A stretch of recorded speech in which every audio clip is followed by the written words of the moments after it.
እግዚአብሔርን ፈቃድ የሚያደርግ ሁሉ ማለት ነው ለዘላለም ይኖራል።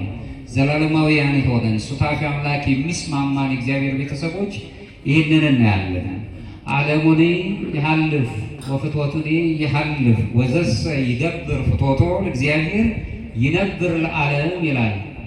ቀዳማዊው መልእክቱ ላይ ዮሐንስ ሲናገር ምዕራፍ 2 ከቁጥር 17 ላይ ይህ ዓለም ምኞቱም ያልፋሉ፣ ተጠቅልለው ያልፋሉ፣ የእግዚአብሔርን ፈቃድ የሚያደርግ ግን ለዘላለም ይኖራል ይላል። በዓለም ብንኖርም ዘላለማዊያን ፈቃዱን የምንፈጽም ከሆነ ግን ወደ ዘላለማዊ ሕይወት የምንሄድ ዘላለማዊ ሕይወታችን በእቅድ ብቻ የተያዘ ሳይሆን አማናዊ መሆኑን የሚገልጽ ነው። ስለዚህ ይህ ዓለም ሁሉ ያልፋል፣ ፈቃዱ ሁሉ ፍጥረቱ ሁሉ ያልፋሉ፣ የእግዚአብሔርን ፈቃድ ግን የሚያደርግ ለዘላለም ሕይወት አለው ነው። እያንዳንዱ የሰው ልጅ በምንኖርበት ዓለም ላይ ብዙ የሆነ የተመሰቃቀለ ነገር ይቀጥመዋል። ከማንኛውም ነገር በላይ አንድ ትልቅ ነገር ግን ያጽናናናል። ብዙ በዓለም ላይ ደክመናል። ፈቃዳችን በጣም ወስዶን ከማንፈልገው ነገር ውስጥ አድርሶናል። ብዙ ጊዜ ግን የምንደክመው አንድ ነገር ነው፣ ቋሚነት፣ ዘላለማዊነት ወይም ደግሞ ዘላቂ የሆነ ነገር ማግኘትን እንፈልጋለን። በምድር ላይ እንኳን ያገኘናቸው ነገሮች ምን ያህል ያስኬዱናል? ለልጆቻችን መትረፍ ይችላሉ ወይ? ለማህበረሰብ ይተርፋሉ ወይ? ለቤተሰብስ የሚተርፍ ነገር አለው? በጣም ያስጨንቀናል እነዚህ ነገሮች።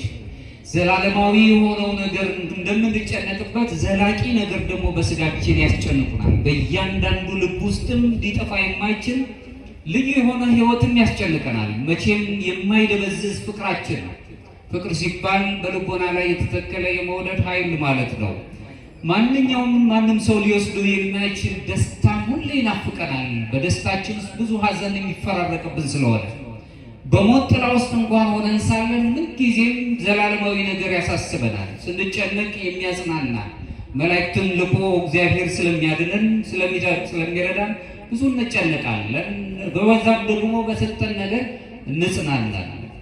ይህን የመሰሉ ናፍቆት ያላቸው ነገሮች በአጋጣሚ የሚሆኑ አይደሉም። ሰውነንና ባህሪያችን እነዚህ ሁለት የሚምታቱ ነገሮች ይፈራረቁብናል። ደስ የሚያሰየን ነገር እንዳገኘን ሁሉ የሚያስጨንቀን የሚያሳዝነን ነገር እናገኛለን። በእግዚአብሔር ፈቃዱ ስንኖር ግን አንድ ፈቃድ ነው የሚኖረን፣ ደስ እያለን እንድንኖር ያደርገናል።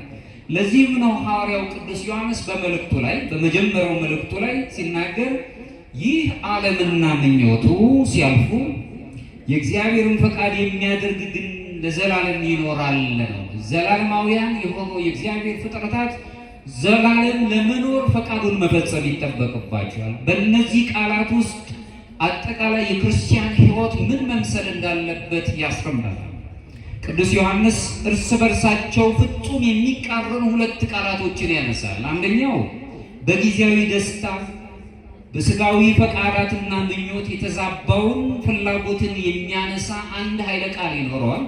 ሁለተኛው ግን ለእግዚአብሔር በመታዘዝ ሱታፌ አምላክ የምናገኝበት አማልክት ዘበጸጋ ተሰኝተን ሰውነታችን የሚከብርበት በሰውነት ጠባይ ውስጥ ስጋችን ነፍስን የምትሸከም መንኮራኩር ስትሆን ነፍስ በራሷ ደግሞ ልዑል የሆነች ወይም ዘላለማዊ ሕይወት ያላት ስትሆን በነፍስ ውስጥ ደግሞ የምትገለጥ የነፍስ ውስጣዊ ዓይን የምትባለው መንፈስ የምትባላለች። በዚህ ውስጥ ስለምንገኝ ሁልጊዜ የምንቃጥተው ዘላለማዊ ነገር በመፈለግ ነው። ነገር ግን ስጋ በጣም ስለሚያይልብን ሁለቱን ፈቃዳት የነፍስና የመንፈስ ፈቃዳትን ሸፍኖብን ስለምኖር ከእውነት ይልቅ ሐሰት ውስጥ እንድንኖር ያስገድደናል።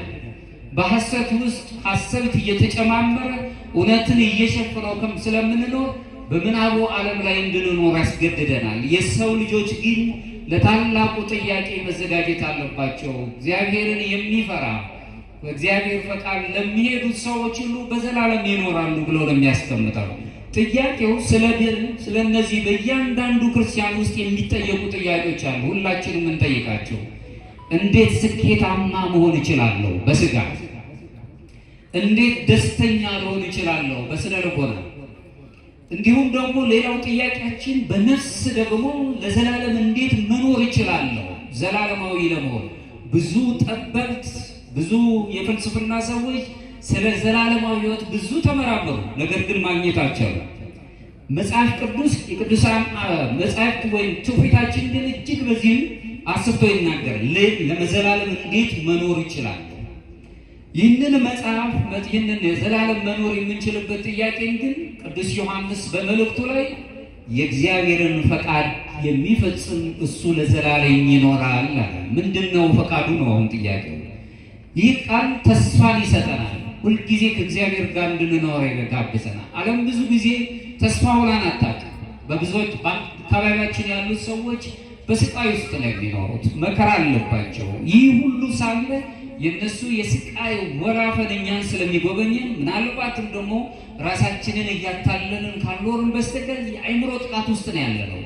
ስለምንሰማው መከራዎች ሁሉ እኛን ካልዳሰሰን አእምሯችን ግን ሲሰማ ይደማል።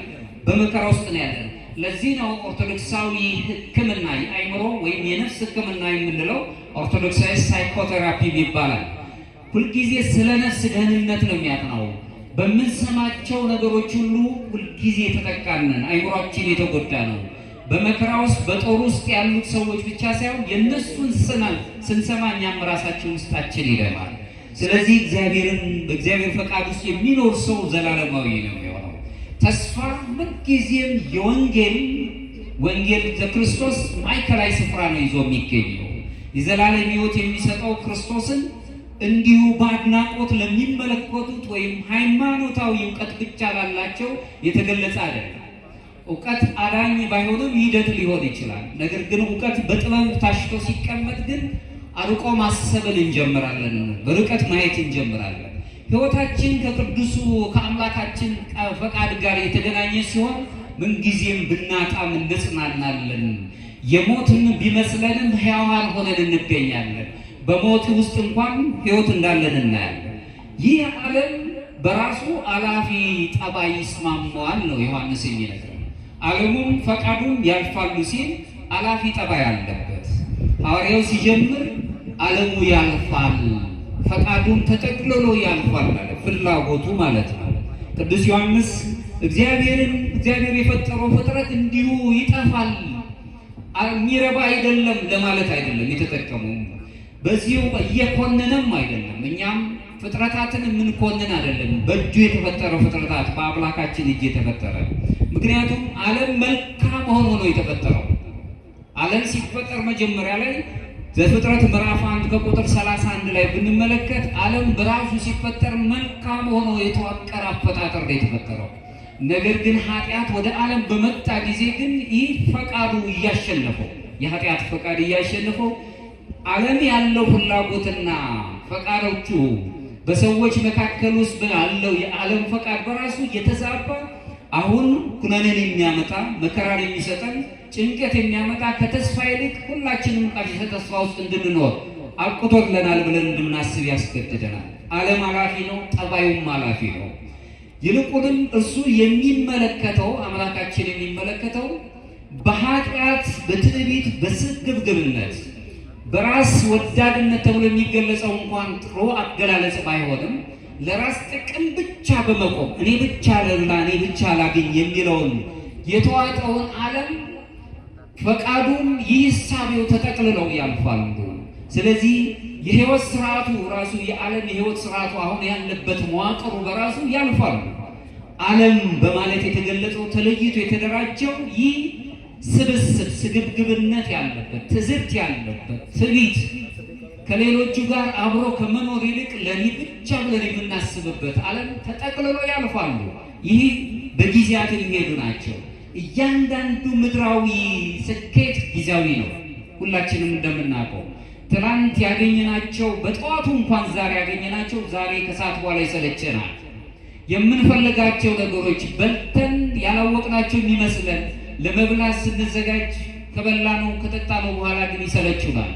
ስኬት ብለን የምናስባቸው ነገሮች በጊዜያዊ ነገሮች ተጠቅልለው ያልፋሉ። በጊዜያዊ መልኩ የሚያልፈው ይህ ዓለም ሲፈጠር ውብ ሆኖ ነው የተፈጠረው። ድንቅ ሆኖ የተፈጠረው ዓለም በኃጢአቱ ምክንያት ውበቱ ደብዝዟል። ሀብት በራሱ ይጠፋል። ስልጣን የሚባለው ማንነት ተጠቅልሎም ይጠፋል። ስልጣን የምንለው ብቻ ሳይሆን የሰው ዝና ብቻዬን ብሎ የሚናገረው አክብሮት እኔም ብቻ ማክበር አለባቸው አለባቸው የሚለው ዝና ራሱ ይጠፋል፣ ይፈርሳል።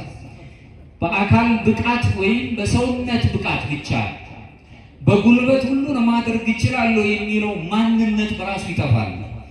ታላላቅ ስልጣኔዎች ሳይቆሩ እንኳን ውለው አድረው ይደመሰሳሉ። የዓለም እውቀት በሌላ እውቀት ይተካል። እግዚአብሔርን የማወቅ እውቀት ግን በጥበብ የታሸከ መሆኑ የተነሳ አሻጋሪ ይሆናል። ይህንን ስንመለከት ጠቢቡ ሰሎሞን በመክብቡ መጽሐፉ ላይ ስንመለከት ከንቱ ከንቱ ከንቱ ሁሉም ከንቱ ነው ብሎ ይነግረናል። በመክብብ ምዕራፍ 1 ከቁጥር 2 ላይ የሚነግረን ነው። ሁሉ ነገር ከንቱ ነው። በዓለም ላይ ያሉት ነገሮች ሁሉ ከንቱ። አሁን የምንኖርበት ዓለም ጊዜያዊ መሆኑን ነው የሚያስረዳ። ቅዱስ ዮሐንስ አፈወርቅ ሲናገር ጠዋት ፈክቶ ማታ እንደሚጠወልግ አበባ ነው ይህ ዓለም ይለናል። ጠዋት ፈክቶ የሚታየው አበባ በኋላ ማታ እንደሚጠወልግ ነው። ስለዚህ አሁን የምንኖርበት ዓለም በራሱ ድካም የሚስማማው ደካማ መሆኑን እናያለን። ይህንን በተመሳሳይ መልኩ የኖሲሱ ቅዱስ ጎርጎርዮስ አባታችን ሲናገር ምን ይላል? በዚሁ አሁን ባለው ሕይወት ውስጥ ያለን ነገር ሁሉ የማይረጋ ነው። በእግዚአብሔር ውስጥ መሳተፍ፣ በህብረት መኖር፣ ሱታፊ አምላክ አግኝቶ መኖር ብቻውን ግን የማያናውጠን ዘላለም ሕይወት ነው ብሎ ይነግረናል። ስለዚህ ምርጫችን የት ይሁን ነው? ወዴት እንሄድ? በጣም በሚደንቅ ሁኔታ ሐዋርያነ አበው ዘወትር ሁልጊዜ የሚያስቡት ስለሚያልፈው ነገር አይደለም። ከሚያልፈው ዓለም ላይ የማያልፈውን አምላክ ስለው ያሳዩናል። ምክንያቱም ራሱ አምላካችን ለቅዱሳኑ ነው የሚለው። እነሱም ክብሮሙ ለቅዱሳን የሚለው ራሱን መድህን ዓለም ክርስቶስ ነው። በዛ ውስጥ ይታያሉ ብሎ ነው የሚያስገባው። በዚህ በበረሃ የሚገለጹት ገዳማውያን አባቶች መካከል አንዱ በባለጸጋው ወጣት ታላቁ አባት እንጦንስ ለብዙ ጥያቄዎች ቀረበላቸው። ለመሆኑ የእነዚህ መቃብሮች ባለቤት ማን ነው ብሎ ጠየቀው። ከኔ ጋር ናቸው። አንድ ባለጸጋ ቀረበና ሀብት አለኝ፣ ሁሉ ነገር በእጄ ነው አለ። ከዛም በኋላ ይህ ባለጸጋውን አባት እንጦንስ የተባለው አባት ወደ መቃብር ወሰደውና የነዚህ መቃብር ሁሉ ሀብት ባለቤት ማን ነው ብሎ ጠየቀው። ባለጸጋው ወጣቱ ማንም ብሎ መለሰ። ምክንያቱም መቃብር የማንም አይደለም። ግልጽ ነው፣ ግልጽ ነው። መቃብር ውስጥ ከገባን በኋላ የኔ ነው የሚል ማንም አለ። እንግዲያውስ አለ ምድራዊ ሀብት ሁሉ እንደዚሁ ነው አለው። በምድር ላይ ያለው ሀብት ለጊዜው ነው፣ እንደዚሁ ነው። ምንም ሳንይዝ ወደዚች ምድር ላይ እንመጣለን። ምንም ሳንይዝ ይዘን የመጣነውን ምንም ነገር ሳንይዝ ደግሞ ከዚች ዓለም ተነጥቀን እንሄዳለን። ልክ በመቃብሩ ምሳሌ። ስለዚህ ሞት ሰርቀው ከሚወስድ በፊት በማያልፈው ሀብት ላይ ራስን ዘላለማዊ አድርግ ብሎ መከረው። በዚህ ሰዓት ወጣቱ ምድራዊ ሀብት ነፍስን ሊገልጽ እንደማይችል ተገብቶ፣ ሀብት ኃጢአት ነው እያልኳቸው አይደለም። ቤተክርስቲያን ሀብትን አትጠላው። ሀብት በአግባቡ ሲጠቀሙበት፣ ንግድ በአግባቡ ሲጠቀሙበት ግን ራሱን የቻለ ወደ እግዚአብሔር ጸጋ ያደርሰናል። ሀብትን የሚለውን ሁሉ ለዚህም ነው ቅዱስ ዮሐንስ ዓለሙም ፈቃዱም ያልፋሉ፣ የእግዚአብሔር ፈቃድን የሚያደርግ ግን ለዘላለም ይኖራል ብሎ የሚነግረን። የሰው ልጅ ለዘላለም ተፈጠረ እንጂ በምድር ላይ እንዲቅበዘበዝ አልተፈጠረም። የሰው ልጅ ባህሪው ለዘላለም እንዲኖር ዘላቂ ሕይወት እንዲኖረው በስጋውም በነፍሱም በመንፈሱም ከብሮ አምላኩን እንዲመርስ የተፈጠረ እንጂ በምድር ላይ እንዲቅበዘበዝ አይደለም፣ መከራ እንዲያገኘው አይደለም። ለዚህም ነው መዝሙረኛው ቅዱስ ዳዊት ሲናገር በመዝሙረ ዳዊት መዝሙር 40 ከቁጥር 1 ላይ ዋላ ወደ ውሃ ምንጭ እንደሚናፍቅ አምላኬ ሆይ ነፍሴ ወደ አንተ ትናፍቃለች። ምክንያቱም ዘላለማዊ ሕይወትን ስለሚፈልግ። ምድራዊ ሕይወት ብዙ ጊዜ ስቃይ ያለባቸው ናቸው። ስለዚህ እንደ በረዶ አንጻኝ እያለ ይናገራል። አሁንም የሂፖ ቅዱስ የሂፖ ኢግናቲዮስ ወይም አግናጦስ የሚባለው ታላቅ አባት ሲናገር ምን ይላል? አምላኬ ሆይ አንተን ለራስህ ፈጥረናልና ልባችን በአንተ ውስጥ እስካላረፈ ድረስ እረፍት የለውም በማለት ይላል። ስለኛ የሚያስበው አምላክ፣ ሁልጊዜ ጠባቂ መላእክትን የሚያዝልን አምላክ ባንተ ልባችን ካላረፈ እረፍት የለውም ብሎ አግናጤዎስ ይህንን ይናገራል። አውግስቲን የተባለው ታላቅ አባት ይህንን ያስረዳናል። ይህም ማለት የልብ እረፍት ነው። በልባችን ማረፍ፣ መረጋጋት፣ ጸጥ ማለት፣ ሰላምን ማግኘት፣ ከውስጣችን ጋር መነጋገር ባሉት በምንወጣበት በምንወራበት ጊዜ ዓለሙ የሚነግረን ነገር ረብሻ፣ ስቃይ ነው። እንደውም በዚህ በኦርቶዶክሳዊ መንፈሳዊ ሕይወት ውስጥ ሁለተኛው ማዕረግ ተበላ ደጋግሜ ነው የምነግራችሁ። ምክንያቱም የመጀመሪያው ማዕረግ ንጽሐ ሥጋ ተብሎ ነው የሚታወቀው። በንጽሐ ሥጋ ሕይወት ውስጥ ስንቃይ ይህ የሥጋ ፈቃዳትን ሁሉ ነው የምናራግፈው። ትዕቢትን፣ ራስን አለመቆጣጠር ስሜትን፣ ቁጣን ወይም ደግሞ የዋህነትን ከሚያጠፉ ትዝርታዊ ስሜቶችን ሁሉ አራግፈን የእያንዳንዳችን ደግሞ ገደል አለ ወይም አቢስ ተብሎ የሚታወቀውን ያንን ማለፍ ስንችል ወደ ንጽሐ ልቦና ወደ ንጽሐ ነፍስ እንደርሳለን። ንጽሐ ነፍስ ላይ ስንደርስ ሁልጊዜም ሰዎች ስለ እውነት ይቃትታሉ፣ እውነትን ይፈልጓታል፣ ስለ እውነትም ይደክማሉ፣ እውነትን ይዳጭሯታል ፈልጎ ለማግኘት። እዛ ላይ ገንዘብ የምናደርገው አይምሯችንን መግዛት፣ ጸጥ ማድረግ፣ የልብ ስክነትን ማምጣት፣ ዝም ማለትን መልመድን፣ ከጣንደው ከሚጸርፍ አንደበት ነፃ መሆን። ሲም እግዚኦ አቃቤ ለአፎዬ ነው የሚለው ቅዱስ ዳዊት ሲናገር ዝምታን ለማግኘት። ምክንያቱም ለአንደበቴ ጠባቂ ንዘዝላት፣ መላእክትን እዘርላት። አንደበት በራሱ ሰዓት ስለሆነ ቃላት አገር ይጠብቃሉ፣ አገርን ያፈርሳሉ፣ ትዳርን ማፍረስ ይችላል፣ ልጆችን ይበትናል። ስለዚህ ከምናገርበት ነገር ጸጥ ማለትን መልመድን በሁለተኛው መንፈሳዊ እድገት ላይ ንጽሐ ነፍስ ላይ እንጀምረዋል። ሶስተኛው ደረጃ ስንደርስ ግን ንጽሐ ልቦና ሱታፌ አምላክ የምናገኝበት አማልክት ዘበጸጋ በጸጋ ስጦታ አማልክት የምንባልበት ደረጃ ላይ እንደርሳለን። እዚህ ላይ ስንደርስ ወደ አልተፈጠረው ብርሃን ብርሃናውያን እንሆናለን። ነገረ መለኮት ኦርቶዶክሳዊ ነገረ መለኮት የሚነግረን ነው። እናንተ የዓለም ብርሃን ናችሁ ብሎ የነገረን በዚህ ካልተፈጠረው ብርሃን ጋር እንስማማለን።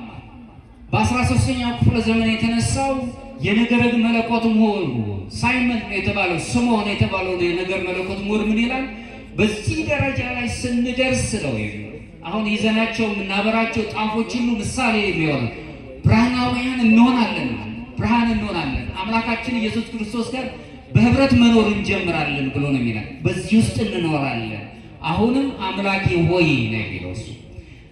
አንተ ለነፍስ ለራስህ ፈጥረህናልና ልባችን በአንተ ውስጥ እስካላረፈ ድረስ እረፍት የለንም።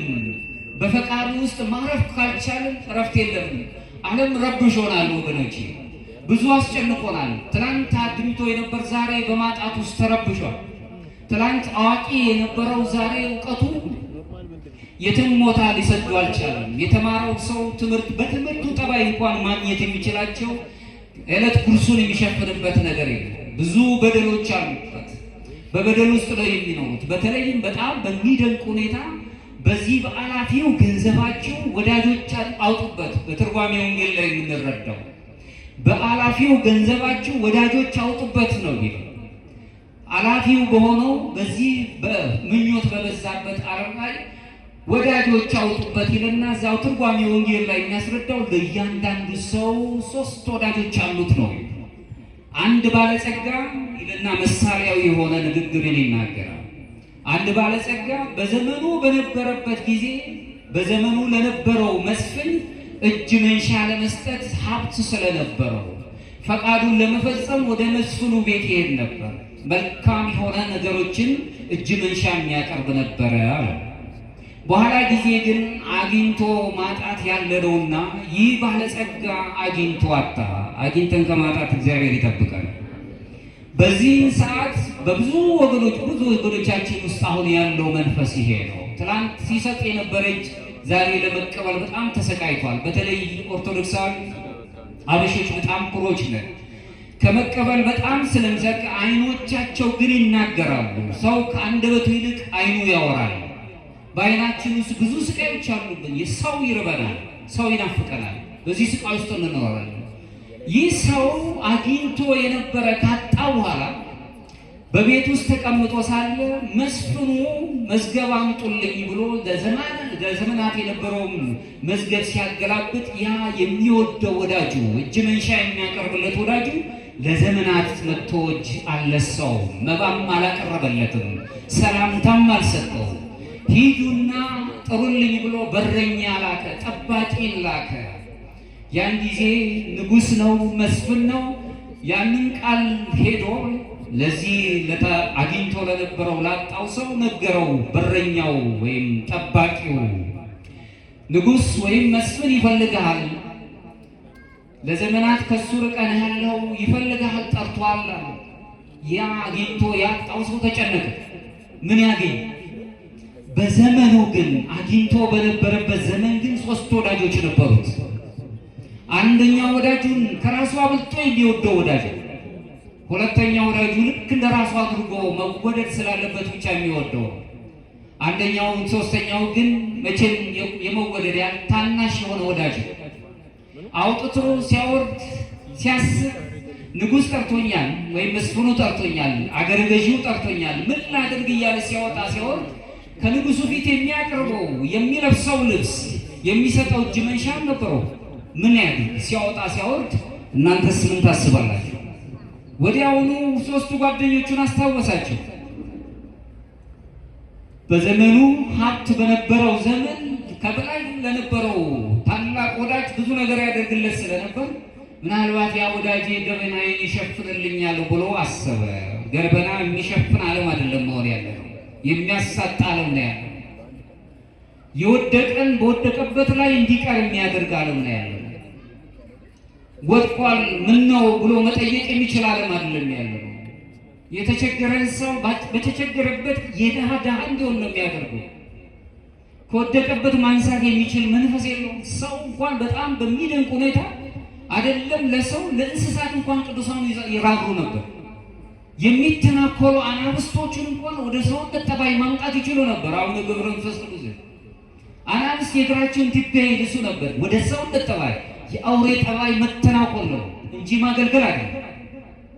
ሰዎች ደግሞ ወደ እግዚአብሔርን ወደ መምሰል ጠባይ ማደግ ነበረብን። እዚሁ ዓለም ላይ ነው አሁን ያለነው። ወደ መጀመሪያው ወዳጁ ተነስቶ ሄደ። ምን ነው ወዳጄ አለው። አጣሁ ነጣሁ፣ እባክህን ገበና ይሸፍንልኝ፣ ንጉሥ ወይም አገረ ገዢ ጠርቶኛል፣ መስፍኑ ጠርቶኛል። ይህ ሰው እንዳንተው በነበረኝ ዘመን ብዙ ነገር አድርጌ ነበር፣ አሁን ግን ምሰጥህ ነገር አንዳችም የለም። ልክ አንዳንተው አጥቻለሁ ነጥቻለሁ፣ ምንም ነገር የለኝም፣ ለልጆቼ የማቅም ሰው ምንም ነገር የለኝም አለ። ከፍቅሩ የተነሳ ግን አልቆተን አንዲት ጨርቅ ሰጥቶት ሸኘ።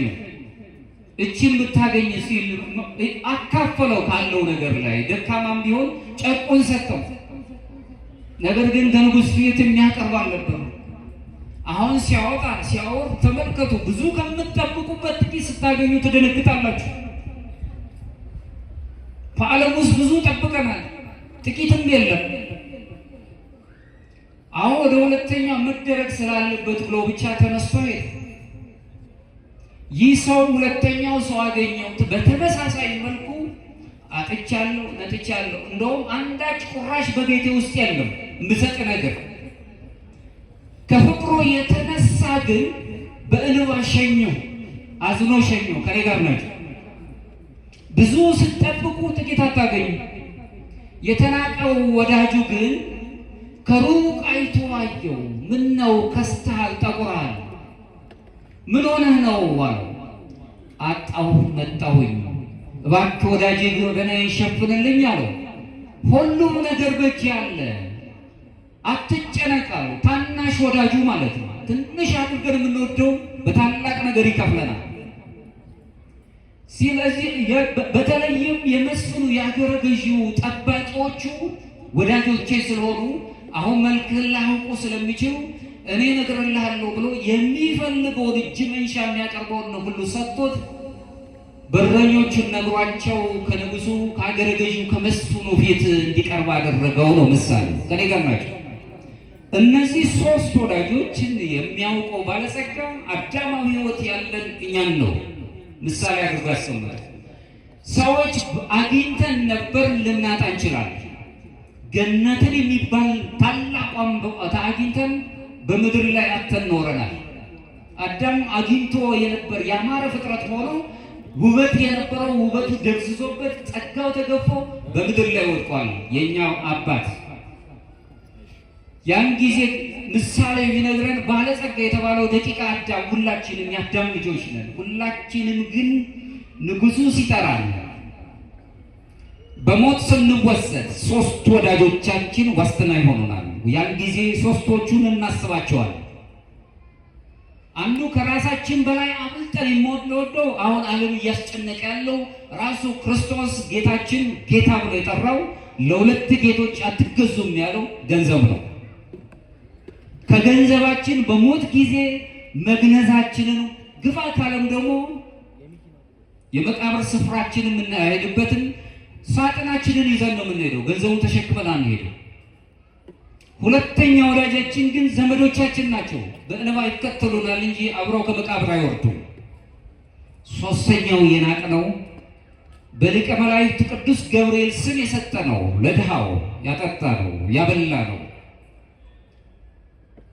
ሐዘንተኞችን የጠየቅንበት ድምፅ ላጡት ድምፅ ለሆንናቸው ጆሮ አጥተው ጩኸታቸውን መስማት የሚችል ሰው የጠፋ ጊዜ ድምፅ ለሆንናቸው ዝቅ ብለን ያገለገልናቸው ሰዎችን በጻድቁ ስም በጻድቃን በሰማዕታት ስም የሰጠናት ያችን ምጽዋት የምትባል በጥቂቱ የናቅናት ግን በብዙ ትከፍለናለች። በረኞች ላይ ያሉትን መላእክቱን ትነግረልናለች። እዛ ከአምላካችን ወይም ባለጸጋው ንጉሡ ተብሎ የሚታወቀው አምላካችን ፊት እንዲሁ ታቆመናለች። ስለዚህ ወገኖቼ ዓለም ብዙ ስንጠብቅበት ፈቃዱ ምኞቱም ራሱን የቻለ መልካም ነገር እንዳሌለው ነው የምናየው። ያ ማለት ግን ዓለምን የምንንቀው በፈቃዱ ደረጃ እንጂ አፈጣጠሩ ክፉ ነው ብለን አይደለም። ሲፈጥረው አምላካችን የፈጠረው ነው፣ የእጁ ስራው ነው። ዓለምን ቅዱስ ማድረግ የምንችልበት የኛ ሕይወት ቅዱስ መሆን ሲችል ነው።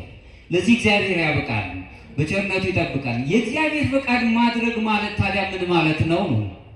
ብዙ ሰዎች እግዚአብሔርን ፈቃድ ምስጢራዊ በሆነ መልኩ ወይም ሊደረስበት የማይችል አድርገው ያስቡታል። የእግዚአብሔር ፈቃድ ምንድን ነው? ራሱ ይነግረናል። የእግዚአብሔር ፈቃድ ማለት በፍጹም ልባችን በነፍሳችንና በአእምሯችን ወይም በጉልበታችን እርሱንና ፍጥረታትን መውደድ ነው። ፍጥረቱን ሁሉ መውደድ፣ እግዚአብሔርን ማድነቅ፣ እርስ በርሳችሁ ትዋደዱ ዘንድ ብሎ ፍቅሩን ከነገለጸልን በኋላ የእርስ በርስ መዋደድ ግን ጥጉ ራስን አሳልፎ ከመውደድ ወይም ከመስጠት በቀር የበለጠ ፍቅር የለም ነው የሚለን።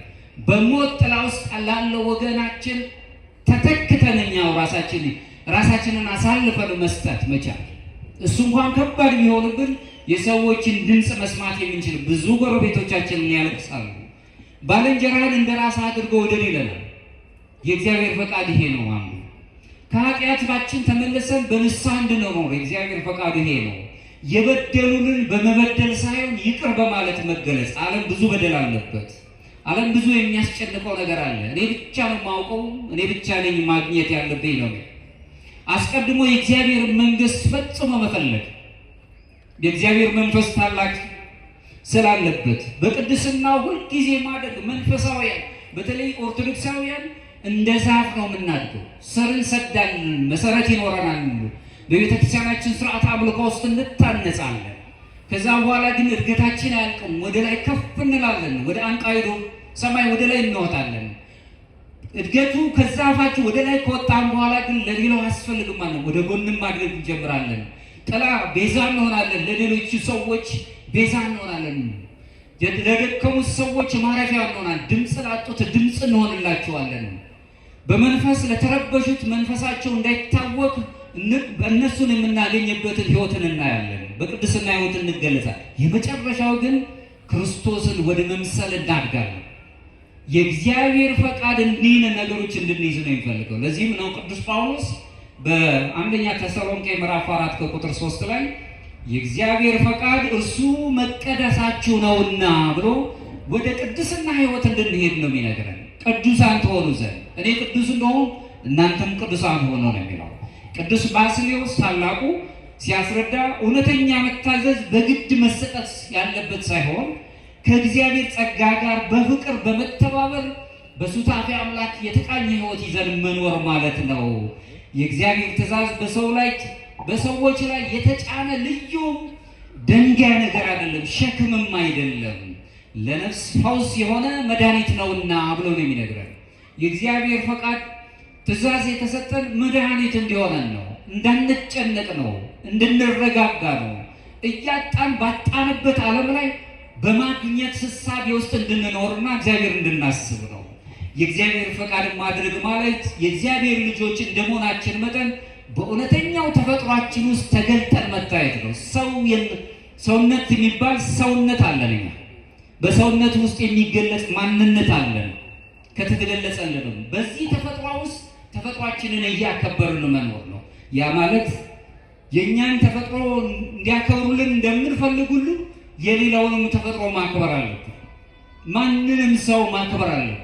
ስለተናገሩን መናገር የለብንም። ስለበደሉን በበደል መገለጥ የለብንም።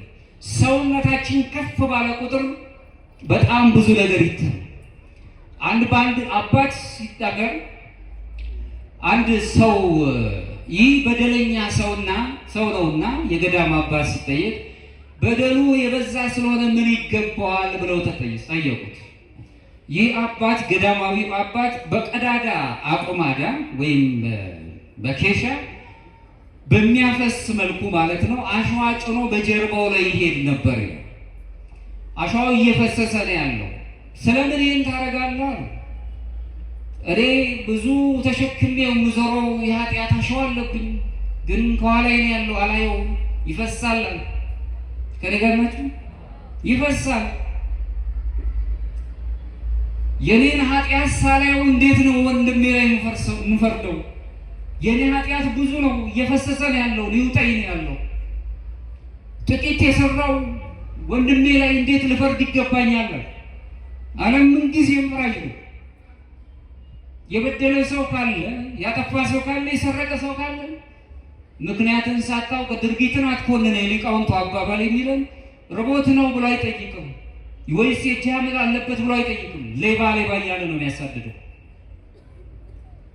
በአእምሮ ጠባይ ውስጥ ስንኖር በማመዛዘን ሲኖር ግን ምንድነው የተከሰተው ብለን ማሰብ። ኦርቶዶክሳዊነት ይህንን እሳቤ መያዝ ማለት ነው። በዚህ እሳቤ ውስጥ መኖር ነው። ስለዚህ ለነፍስ ፈውስ የሚሰጡ መድኃኒቶች ናቸው የእግዚአብሔር ፈቃዳት የሚባሉት። በዚህ ሕይወት ውስጥ እንኖራለን። ራሱ አምላካችን ኢየሱስ ክርስቶስ ራሱ ለራሳችን ታዛዥ ሆኖ መጣ። የሰው ልጅ ሊያገለግሉ ሳይሆን ሊያገለግል ወደዚች ምድር መጣ እያለ ነው የሚነግረን። ዮሐንስ ወንጌል ምዕራፍ 4 ከቁጥር 34 ላይ የኔስ መብል የላከኝን ፈቃድ አደርግ ዘንድ ስራውን መፈጸም ዘንድ ነው ብሎ ራሱ ታዛዥ ሆኖ የመታዘዝን ቃል ምሳሌ ሆኖ ተገለጸልን። በምን አይነቱ መልኩ ሲጸልይ በጌቴሴማኒ ሆኖ ሲጸልይ በሉቃስ ወንጌል ምዕራፍ 22 ከቁጥር 22 ላይ ሲነግረን የጌታም ፈቃድ አሁን እንዲሁ የኔ ፈቃድ አይሁን ያንተ ፈቃድ ይሁን እንጂ ብሎ እኛን ተገብቶ በለበሰው ሥጋ አምላካችን ኢየሱስ ክርስቶስ ምሳሌ ሆኖ ጸሎታችን ምን መምሰል እንዳለበት ስለ ሰዎች ኃጢአት እንዲህ ናቸው እኮ እነሱን ስላላደረግክኝ አመሰግናለሁ እንዳለው እንደ ቀራጩ ሳይሆን በደላችን በዝቷል ብለን ምን ጊዜም እግዚአብሔር ፊት የምንቆርብበትን ይቅር በለን ማለት የምንችልበትን ማሰብ አለ። ራሱ አምላካችን ኢየሱስ ክርስቶስ በዚህ ዓለም ላይ ላለን ሰዎች በወደቅንበት ዓለም ላይ ዝቅ ብሎ እኛን ሆነ ከኃጢአት በስተቀር እኛ እሱ የሆነውን እንድንሆን እኛን ሆነ አምላካችን ኢየሱስ ክርስቶስ። በጌቴሴማኒ ያለውን የምናየው ይሄ ነው። የሊዮው ቅዱስ ቄሬኔስ የተባለው ታላቅ አባት ሲናገር ምን ይላል? የክርስቶስ መታዘዝ የአዳምን አለመታዘዝ ስንጥቅ ሙሉ አደረገው። በአዳም አለመታዘዝ ምክንያት የመጣውን በደል ሁሉ አጠፋና ሞትን ሞተ። ሞት በራሱ ሞተ፣ በትንሣኤው አምላካችን እኛን ገለጠን። ስለዚህም ነው የሚለው የክርስቶስ መታዘዝ የአዳምን አለመታዘዝ ስንጥቅ ፈታው። ሁላችንንም እንድንታዘዝ ወደ መታዘዝ መንፈስ መለሰ ነው የሚለው። አዳም በገዛ ፈቃዱ ሕይወትን ለማግኘት እጁን ዘረጋ። አምላክ ለመሆን ዕፀ በለስን ለመብላት እጁን ዘረጋ። በራሱ ፈቃድ ይህን አትብላ ለተባለው አለመታዘዝን ሻረ። መታዘዝን አልፈለግም። ባለመታዘዝ ውስጥ መኖርን መረጠ። ነገር ግን ያገኘው ሞት ነው። ባለመታዘዝ ምክንያት የእግዚአብሔርን ፈቃድ የማይፈጽም ለዘላለም አይኖርም ማለት ነው። ክርስቶስ ግን ፈቃዱን ገለጠልን፣ ታዘዘልን። ለእኛ ራሱ በመስቀል ላይ ሆኖ ወደ ዘላለም ሕይወትም የሚወስደውን መንገድን ከፈተልን። በአዳም ያጣነውን መንገድ በክርስቶስ መንገዱን አገኘ ነው። ዘላለማውያኑን ሰውነታችን ውበት አልነበረው። እሱ ደመግቦ ሳይሆን እኛን ውበታችንን መለሰልን። አሁን ሰዎች ክቡራን ናቸው፣ ንዑዳን ናቸው። የወደቁትን ሁሉ ማሰብ የሚችል አምላክ ነው ያለን። በዚህ ሕይወት ውስጥ እንገለጻለን። አሁንም በአምስተኛው ክፍለ ዘመን የነበረው መክሲሞስ የተባለው ታላቅ አባት ሲናገር እንደሚያስተምረው ክርስቶስ ሥጋን በመልበሱ በተዋሕዶ በመገለጡ የሰው ልጅ ፈቃድን አፈረሰው። ይሄ ሥጋዊ ፈቃዱን ሁሉ አፈረሰው። በእርሱም አማካኝነት በክርስቶስ በራሱ በመድኃኒታችን አማካኝነት የራሳችንን ፈቃድ ሁሉ በመልካም ፈቃድ መለሰልን። ስለዚህ በሱ ፈቃድ መኖር ስንጀምር ሱታፌ አምላክ እያገኘን እንሄዳለን ነው የሚለው። የሰው ፈቃድ ፈውስ ያስፈልገዋል። ዛሬ ኦርቶዶክሳዊ መንገድ በሚለው ጽሑፋችን ላይ የምናነበው ይሄ ነው። የሰው ልጆች ፈቃድ ፈውስ ይፈልጋል። ምክንያቱም ትዕቢት በራሱ ትሕትናን ተክቷል። ስግብግብነት ልግስናን ተክቶት ነው ያለው። ቁጣ ሰላምን አሳጥቶናል። ቅናት ምስጋናውን ወስዶብናል። በቅናት በዚሁ ባለን ሁሉስ በምንቀናበት ጊዜ፣ በቁጣ ባለንበት ጊዜ ምንጊዜም የምናስበው የሥጋ ፈቃዳት ነው። ዝሙት ርኩሰት የተባለው ነገር ንጽህናችንን ገፎት ነው ያለው። ምንጊዜም ስለ ሰዎች እንጂ ስለ ራሳችን እንደውም በጣም ይገርማል። ስለ ሰዎች ባወራን ቁጥር ቅዱስ የሆንን እስኪመስለን ድረስ ብዙ የሚያሸንፈሩ ብዙ በደሎች እያሉብን ሁላችንንም እግዚአብሔር ያውቀናል።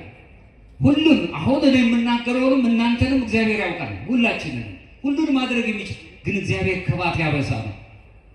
በደላችንን በሰው ፊት አውጥቶ የሚያጠፋ አይደለም። በጥንት ቤተ ክርስቲያን ንስሐ በአደባባይ ነበር የሚቀርበው። በአደባባይ የበደለው በሰዎች ባሉበት አካባቢ ነው።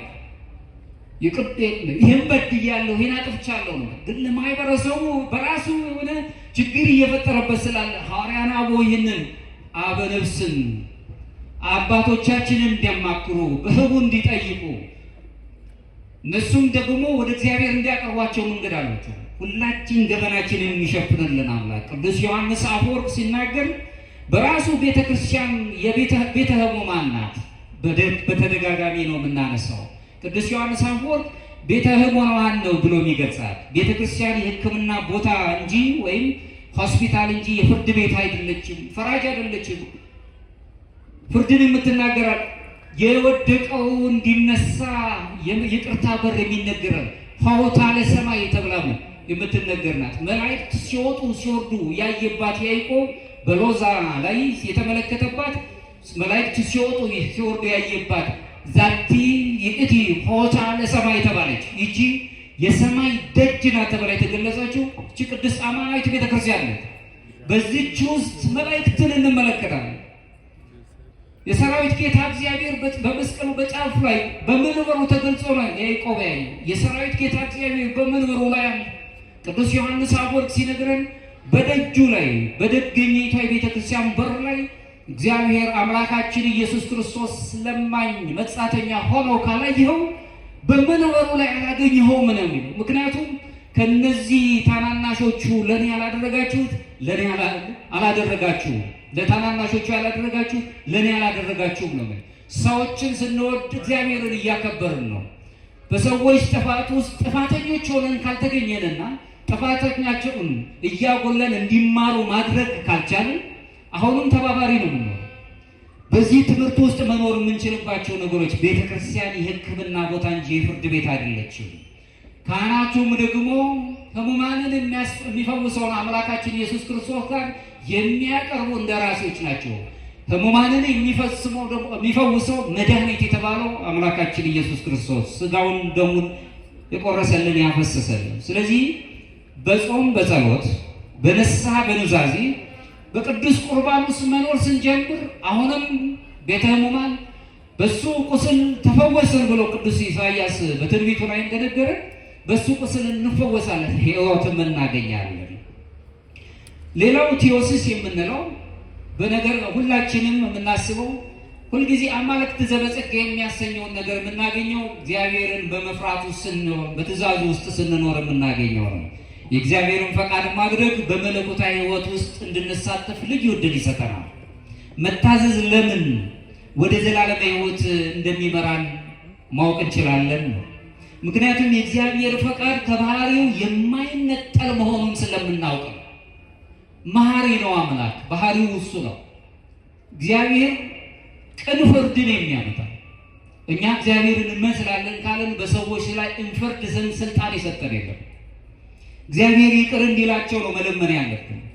እንደ እግዚአብሔር ፈቃድ መኖር ማለት በእርሱ ዘላለማዊ ሕልውና ውስጥ በህብረት ተሳታፊ ሆኖ መገኘት ማለት ነው። ለዚህም ነው እንግዲህ ዮሐንስ ወንጌላዊ ምዕራፍ 17 ቁጥር 3 ላይ እውነተኛ አምላክ የሆንከውን አንተ የላከውን ኢየሱስ ክርስቶስን ያውቁ ዘንድ ይህን የዘላለም ሕይወት ናት በማለት ይነግራል። እውነተኛ አምላካችን ኢየሱስ ክርስቶስ ይህንን በማስተባበር አትናቴዎስ ቅዱስ አትናቴዎስ ታላቁ አባት ሲናገር እኛ አማልክት ዘበጸጋ እንባል ዘንድ ወልደ እግዚአብሔር ኢየሱስ ክርስቶስ ደገኛው አምላክ ሰው ሆነ ነው የሚለው። ሰውነት ከበረ፣ በሰውነት ውስጥ አደረ፣ ውበታችን እንደገና ተቀየረ።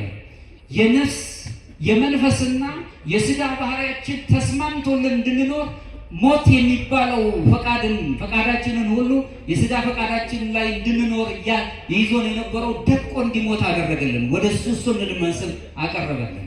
ስለዚህ ምዕመናን በመታዘዝ በትህትናና በፍቅር እያደግን ስንመጣ አሁንም አምላካችን ኢየሱስ ክርስቶስን እየመሰልን ዘላለም ሕይወታችንን እየመሰረትን ነው የምንሄደው። ቀስ በቀስ የምናገኘው እንጂ ዛሬውን እዛ እንደርሳለን የምንለው አለ። ለዚህ ነው ኦርቶዶክሳዊ ነገረ መለኮት ሂደቶች ያሉበት የነገረ ክህነት ትምህርት አለው። ቅዱሳን የእግዚአብሔርን ፈቃድ ሕያው ምሳሌ ሆኖ ይታያሉ። በእግዚአብሔር ፈቃድ ውስጥ ስለሚኖሩ የቅዱሳን ሕይወት ቅድስናን በማንኛውም ዘመን የሚቻል መሆኑን የሚያረጋግጡልን። ለዚህም ነው ቅዱስ እንጦንስ የተባለው ታላቅ የቤተ ክርስቲያን አባት ገዳማዊ የክርስቶስ ወንጌል በሚነበብበት ሰዓት ላይ ምናልባትም ትምህርት ተምሮ ሲመጣ የባለጸጋ ልጅ እንደነበረ ገለታ ታሪኩ ይነግረናል። እንጦንስ በዘመኑ የባለጸጋ ልጅ ነበር። ትምህርት እንዲማር ብሉይን ከአዲሱ አጠናቆ ሲመለስ አባቱ ጊዜ ገደብ ስላለብኝ ትዳር ግባ አለው ይላል። አግብተህ እኔን ወላጆቼ በልጆቻቸው ደስ ይላቸዋል፣ ደስ አሰኘኝ አለ። እንጦንስ ምንድን ነው ያደረገው? እንግዲህ መጀመሪያ የተማርኩ ትምህርት አልሰረጸኝም እና እንዲሰጠኝ ጥቂት ጊዜ ስጠኛል።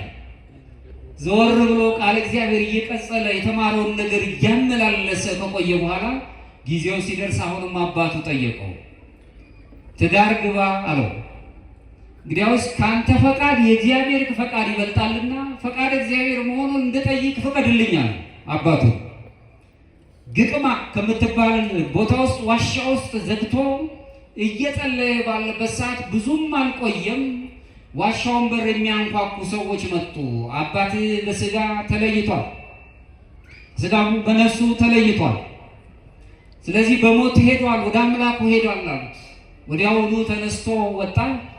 አባቱ ወደ ከርሰ መቃብር ከመውረዱ በፊት የአባቱን ሀብት ልሸጦ ለውጦ ለነዳያን ሁሉ ሰጠ ይላል። በሁለት ምክንያት፣ አንደኛው አባቴ ወደ ከርሰ መቃብር ከመውረዱ በፊት መብሉ፣ መጠጡ፣ ሀብቱ በከርሰ ርሁባን በተራቡት ሰዎች ሆድ ውስጥ እንዲያድር፣ በተጠሙት ሰዎች ጉሮሮ ውስጥ እንዲያድር። ሁለተኛው ግን የምታስደንቅ ናት። አባቴን ቀብሬ ስመጣ ልብ ሊቀረኝ ይችላል፣ ሀብቱ ይናፍቀኛልና ወደዚህ ሀብት እንድመለስ ስለሚያስገድደኝ ልብ እንዳይቀረኝ ብሎ ገንዘቡን ለነዳያን ሸጦ ለውጦ ሰጥቶ ሄደ።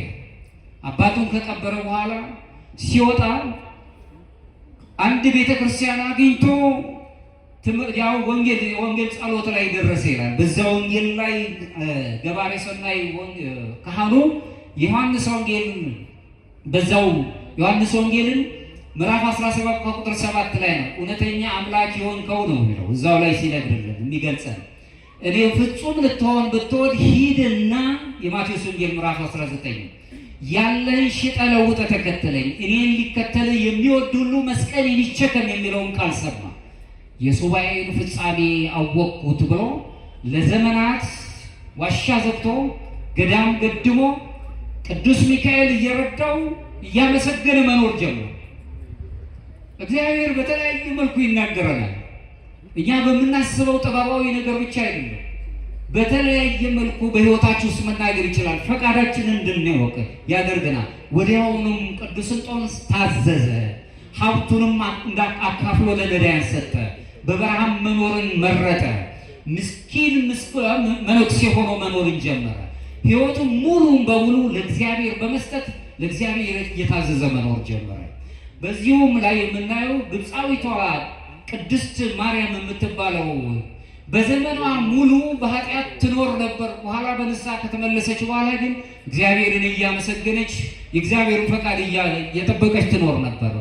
በዛም ሰዓት ላይ ቅድስት ድንግል ማርያም በስዕሏ እስክትገለጥ ድረስ ደርሳለች። ንጹሕ የሆነ ንስሐንም እያቀረበች በደሏን እያሰበች ይቅር በለኝ እያለች ትለምን ነበር፣ የእግዚአብሔርን ፈቃድ እያለች። በኋላም ጊዜ ከእግዚአብሔር ጋር የምትኖርበትን ክብር ያለበትን በምሳሌው ሱታፊ አምላክ የምታገኝበትን ክብር እንደሰጣት ገድሏ ይናገራል። ለዘላለም የሚኖር ለዘላለም ለመኖር የምንጀምረው ዛሬ ነው ወገኖች።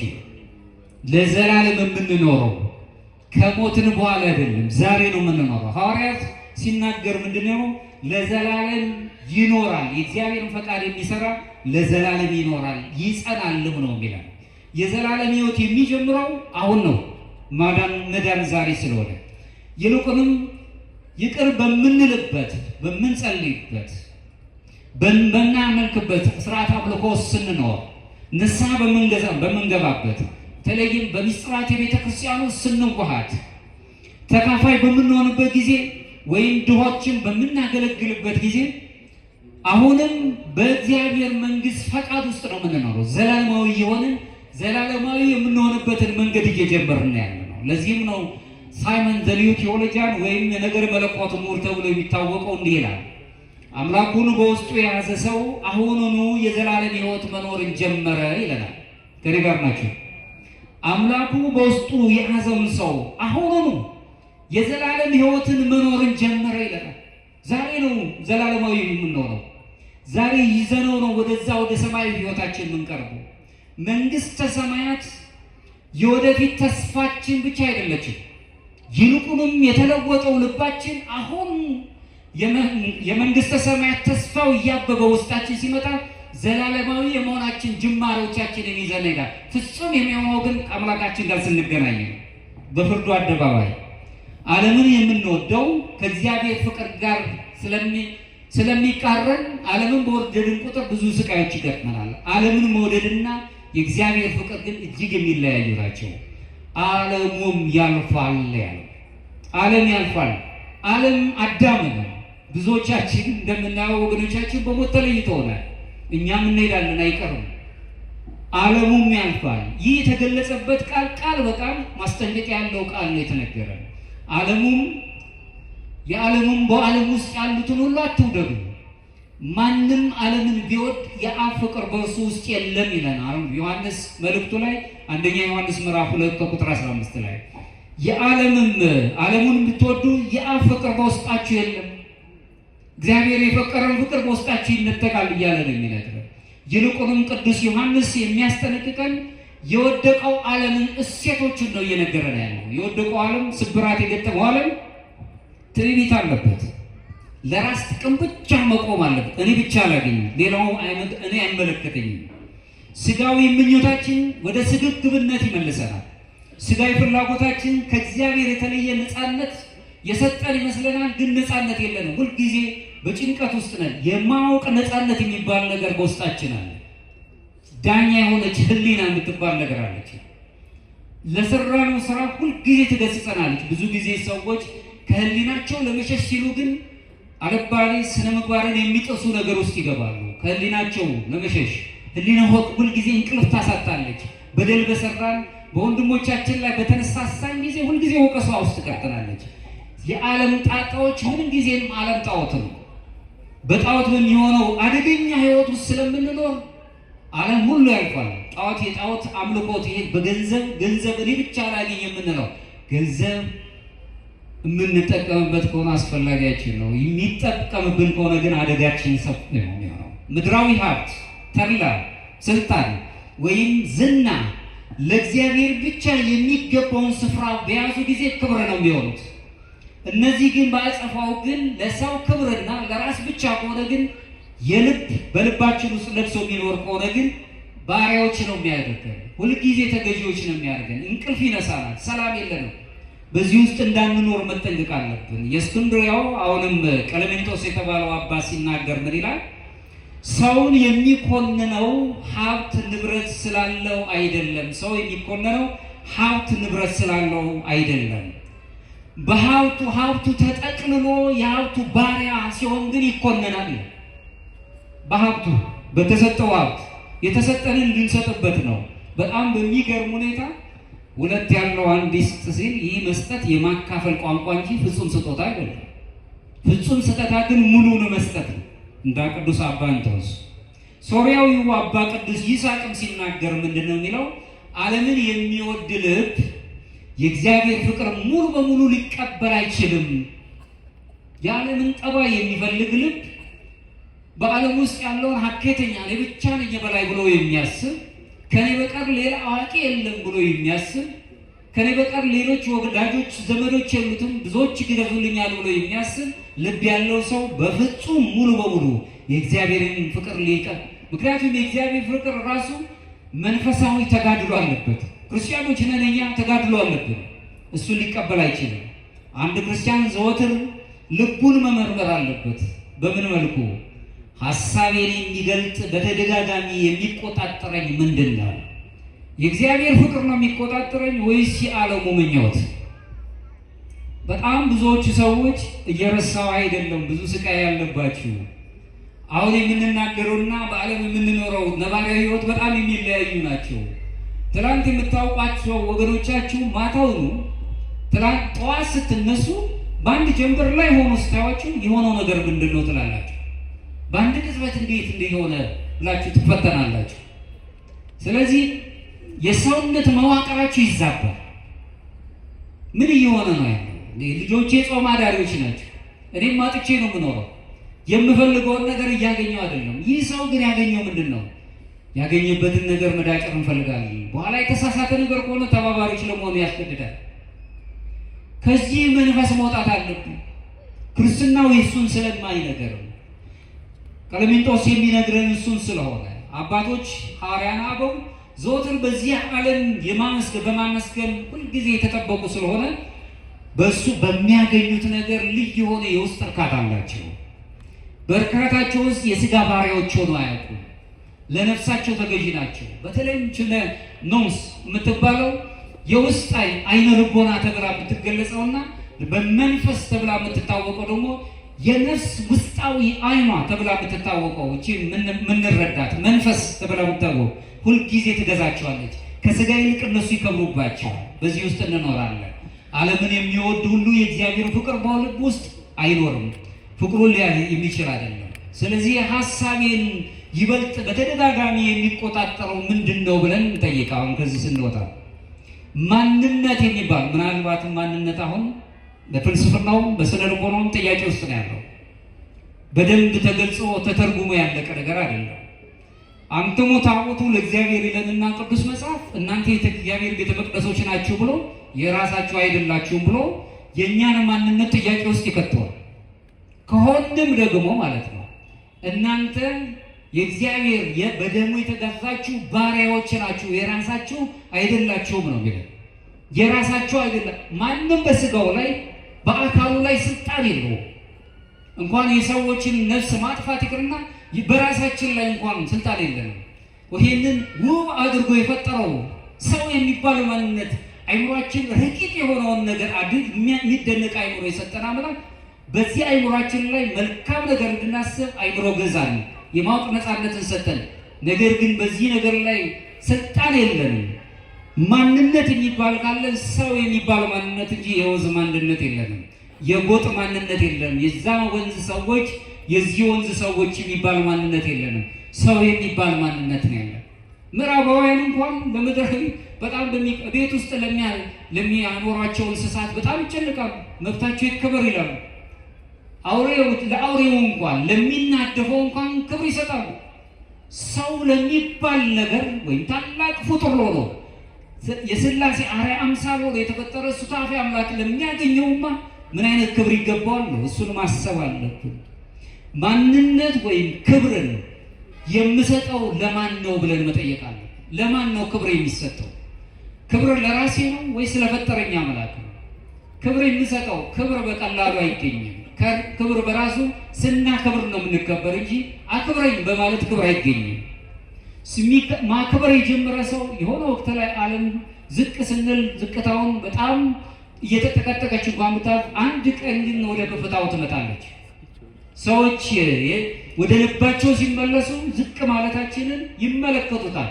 ትሕትና ሞኝነት አይደለም፣ ሕይወት ነው በራሱ። ከእግዚአብሔር ጋር ያለኝ ህብረት ከማጣት ይልቅ ይበልጥ ለማን ነው የምራል? ለማን ነው የማየው? በውስጥ የማየው ማንን ነው? ምንድን ነው የምመለከተው? የምፈልገው የእግዚአብሔርን ፈቃድ ነው እያየ ያለሁት ወይስ የዓለምን ፈቃድ ነው? እነሱ መጠየቅ አለበት። ልብን የሚቆጣጠረው ማንኛውም ነገር ውሎ አድሮ ህይወትን የሚቆጣጠር አምላክ ወደዚህ መምጣቱ አይቀርም። ዘላለም ህይወት እንዲሰጠን በሱ ፈቃድ ውስጥ መኖር አለበት። ሌላው ምናልባት 3 ታላላቅ የሆኑ የሰው ልጆች ፈተናዎች አሉ። አሁን በዓለምና በምኞት ውስጥ ስንኖር፣ የዓለም ፈቃዳት ውስጥ ስንኖር ሰዎች በዓላማ ምኞታቸውን ማሳካት ይችላሉ። በሚጨበጥ ነገር ማሳካት 3 ነገሮች አሉ። ቅዱስ ዮሐንስ ዓለም ሲል ምን ማለቱ ነው? ዓለም ብሎ የገለጸው በዓለም ያለው ሁሉ እርሱም የሥጋ ምኞትና የዓይን አምሮት ስለ ኑሮው መታበይ ከአብ ያልሆነ ብሎ ነው የሚገልጸው። ከቁጥር 16 ላይ አንደኛ ዮሐንስ ምዕራፍ 2 ላይ ማለት ነው። በዓለም ያለው ሁሉ እርሱም በሥጋ ምኞትና የዓይን አምሮት ስለሚኖርም መታበይ ከእግዚአብሔር አብ ያልሆነ ነው ብሎ የሚነግረን።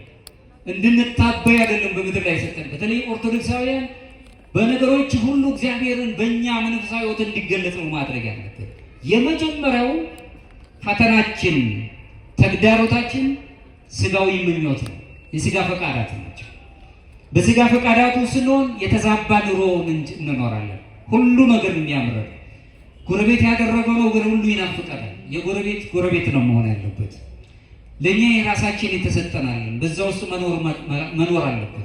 ማክሲሞስ የተባለውን ታላቅ አባት ሲናገር ምን ይላል? የሥጋ ፈቃዳት ወይም ፍትወታት ወይም የኃጢአት ስሜቶች በተፈጥሯቸው ራሳቸውን የቻሉ አይደሉም ማለት ቋሚ አይደሉም። ነገር ግን የተፈጥሮ ኃይላችንን ያለ አግባብ መጠቀማችን ምክንያት ይሰጣቸውና እኛኑ ራሱ በምኞት ውስጥ እንድንጠቃልል ያደርጉናል ነው የሚለው።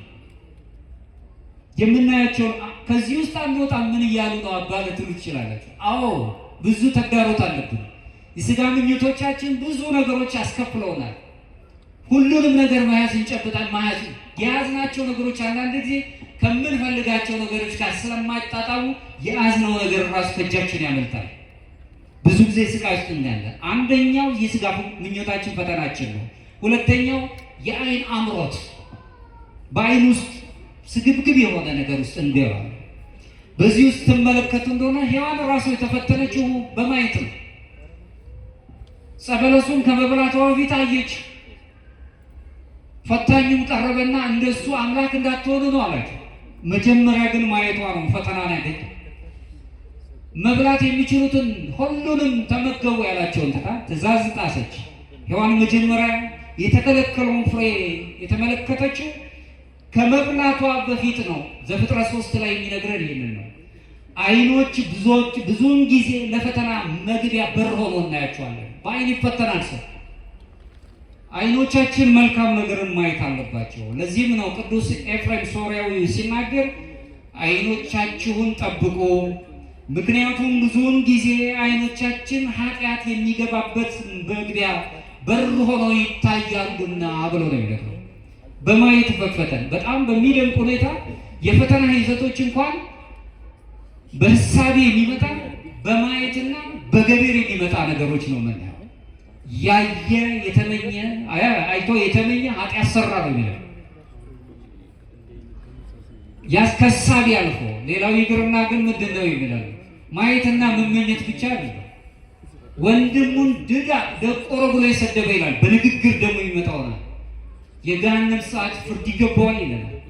ገና ገዳይነት መንፈስ ድርጊት ላይ ሳንደርስ ይገድበናል። የእግዚአብሔር ቃል ትእዛዙ ይጠብቀናል።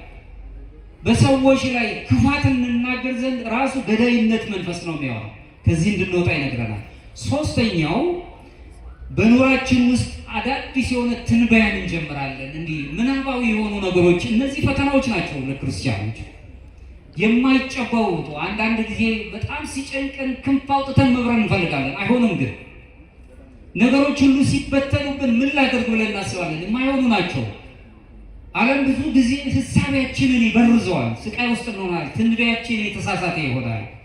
ይህ ምናባዊ የሆነው የራቀ ነገርን እናገኛለን ብለን ስናስብ የያዝነውን ያሳጠናል፣ ትልቁን ጸጋችን እናጣለን፣ በአደጋ ውስጥ እንወድቃለን።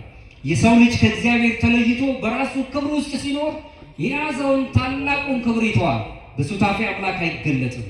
ለዚህም ነው አሁንም መንፈሳዊ መሰላል በተባለው ጽሑፉ ላይ ዮሐንስ ዘሰዋስው የተባለው ታላቅ አባት ሲጽፍ ምን ይላል? ትዕቢት እግዚአብሔርን መካድ ነው፣ የአጋንንት ፈጠራ፣ የኩነኔ ወይም የፍርድ እናት ናት በማለት ይነግረናል። ትዕቢተኛ ዓለም ውስጥ ነው የምንኖር። እሱ በመናገሩ አዋቂ ነው፣ ሌላው ንግግር የለውም። አሁን ተመልከቱ፣ በጣም የሚገርም ነገር ነው። ረጅም ሰዓት እናንተ እንነጋገረው ኃይል ሰጥቶኛል። እኔ አንዳችሁም እየተነጋገራችሁ ያለው ይሄ ምን ይሰጠኛል? ስልጣን ሰጠኛው። በዚህ ውስጥ እንደፈለገኝ ስናገር በትዕቢት ውስጥ እየኖርኩ ነው። ተዋስኦ ባለበት ሂደት ውስጥ ግን በንግግር ውስጥ ሲሆን ግን እየተቃኘን እንሄዳለን። በዚያ ውስጥ ግን ከኔ ብቻ አዋቂነት እኔ ብቻ ነኝ ያለው። ኦርቶዶክሳዊነት ደግሞ ጥጉ አዋቂነት አይደለም። መንፈሳዊ መሆን ቅዱስ መሆን፣ ቅድስናን ይዞ መኖር። ቅድስና ደግሞ በጽርፈት አይገኝም። ቅድስና ሰዎችን በማሳጣት አይገኝም። አንድም ጊዜ ሰዎችን ጸርፎ ቅድስናን ያገኙ የለም። ቅዱስ መጽሐፍ የሚነግረን የቤተ ክርስቲያን ትውፊትን የሚነግረን ነው። የገዳማዊ ሕይወቱም የሚነግረን ነው። ሰው በዚሁ እንግዲህ የሚነግረኝ ትዕቢት ራሷ እግዚአብሔርን መካድ ነው። በዚህ ሕይወት ውስጥ ነው የአጋንንትን ፈጠራ ነው የሚለው። ምክንያቱም በትዕቢት ምክንያት ነው አጋንንት ወደ ምድር ላይ የወረዱት። የመላእክት ጠባይ ነበራቸው፣ ተዋርደው በምድር ላይ የተገኙት። የኩነኔ የፍርድ ደግሞ ይሄ በጣም ፍርድን የሚናገር ዘላለማዊ ፍርድ ያለበት ሞት ያለበት ፍርድ የሚናገር እናት ናት ብሎ ነው የሚያስቀምጠው። ስለዚህ ትህትና የትዕቢት ሌላዋ ገጽታዋ ነው። እንደውም በጣም በሚገርም ሁኔታ ቅዱስ እንጦንስ አባታችን ደቀ መዛሙርቱ ቀርበውት የበጎ ነገር ሁሉ ጥጉ ወይም የመጨረሻው ምንድን ነው ብለው ሲጠይቁት አንዲት ቃል ላይ የተናገረው ትህትና። ከኔ ጋር ናቸው። የነገሮች ሁሉ ትህትና። ግድ የለም ቢወድቅም ክርስቶስንም በመስቀል ላይ ኖሮታል። ዝቅ ነው ያለው። ዝቅ ብለው ማገልገልን። አላዋቂ ልትባሉ ትችላላችሁ። ግድ የለም። በጣም በሚደንቅ ሁኔታ በምዕራቡ ዓለም ላይ ዝም የሚል ሰው ሁለት ነገር ችግር አለበት ብሎ ያስባል። አንዱ የአእምሮ ዘገምተኛ ነው። ሁለተኛው ከእውቀት የሸሸ ነው። ጨዋ ነው። እኛም ጨዋ ነው ይባላል። እገሌ ጨዋ ነው ማለት ዝም ካለ አላዋቂ ነው። አዋቂያን በጣም ዝምታን ይወዷታል። የት ጋር ማውራት እንዳለባቸው የት ጋር ማውራት እንደሌለባቸው ያውቃሉ። በንግግሮቻቸው ሰዎችን አይጎዱም።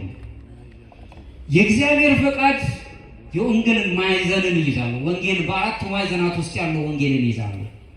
እግዚአብሔር ፈቃድን የሚያደርጉ ሰዎች ምንጊዜም በመንፈስ ድሆች ናቸው፣ የዋሆች ናቸው። ልባቸው ንጹህ ነው። ንጹህ ልብ ያላቸው እግዚአብሔርን ያዩታል። ንጹሕ ልብ ያለው ሰው እግዚአብሔርን ይመለከታል። ምሕረትን ይወዳሉ። ከፍርድ ይልቅ ምሕረትን ይወዳሉ። ይቅር ባይነት ከነሱ ጋር ነው ያለው። ልባቸው የነጻ ነው። ሰላምን የሚወዱ የሚያስጠርቁ እንጂ ጸበኞች አይደሉም። ከጸብ የራቁ ናቸው። አሁን ትመለከቱ እንደሆነ በራሳችን በክርስትናው ዓለም የምንሰማቸው ነገሮች ጸብ ነው የሚሉት። የደም ሙቀታችንን የሚጨምሩ ናቸው። አንድም ትዕግስት አይሰጡንም። ሰላም አይሰጠንም። እንደውም ይህንን የሚያደነዝዘውን ንግግራችሁን ተውን፣ ሰሚ ነው የሚያስፈልገን ብሎ የሚነሳል። ወንጌላችን እሱን አልነገረንም። ሰይፋችሁን ወደ ሰገባው መልሶ፣ ቅዱስ ጴጥሮስ የተነገረው ይሄን ነው። ወደ ሰገባችሁ መልሶ። ለሰይፍ ሰይፍን አይደለም የነገረው። ሲሰቀል ለተሰቀለው አምላክ የሚሰሩትን አያውቁምና ይቅር በላቸው።